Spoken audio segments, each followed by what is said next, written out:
Sizda ham shunday bo'ladimi?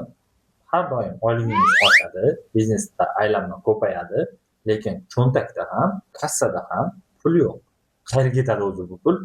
Chunki miyangiz siz bilan o'yin o'ynayapti. Odam 5 million oylik topganda 5 millionlik daromadga ko'nikadi.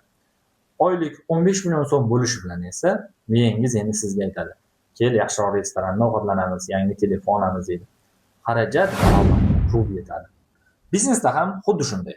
Tushum ko'payishi bilan keraksiz bo'lgan reklama xarajatlari, shtat ko'paytirilishi va ishchilarga ortiqcha oylik berish boshlanadi.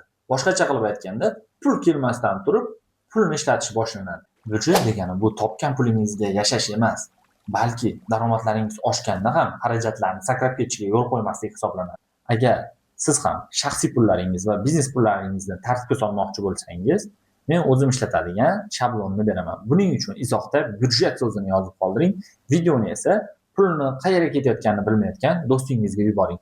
Chunki